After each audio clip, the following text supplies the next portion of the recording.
Rojava ve Kobane'ye dönük saldırılar devam ederken uluslararası boyutta tepkiler de artmaya devam ediyor. Özellikle Kürt halkı ve dostları Avrupa'da binler olup sokaklara akarken bir diğer taraftan da diplomatik girişimler de devam ediyor. Avrupa Parlamentosundayız ve Avrupa Parlamentosunda bugün çok önemli bir konferans düzenlendi.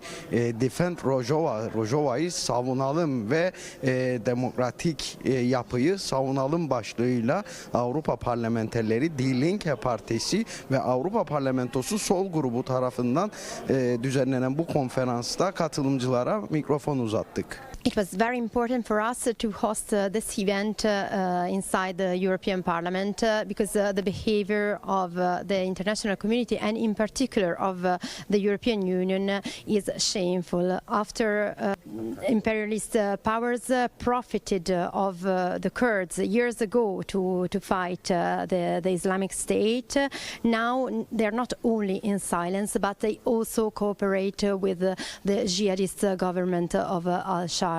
And they have diplomatic relations with this jihadist government, and they also have economic relations.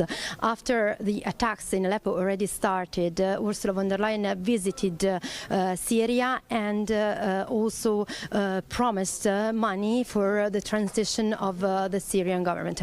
We think it is very important to defend with all means that are possible the revolution of the democratic. We had a very good event here this evening. We have talked about how we can support the Kurds and use our solidarity, because I think what's happened now in Syria is tragic, and it's very shameful to see how European Union and other Western countries don't do anything to help the Kurds. So I think it's very problematic situation, but we have to here in this evening have a very good talk about what we could do. Avrupa Birliği'nin şu an izlediği Kürtlere yönelik, Rojava'ya yönelik, bir bütünlüğü Orta Doğu haklarına yönelik ikiyüzlü politikasından vazgeçmesi gerekiyor. Biz Avrupa Parlamentosu Sol Grubu olarak en azından şunun altını çiziyoruz.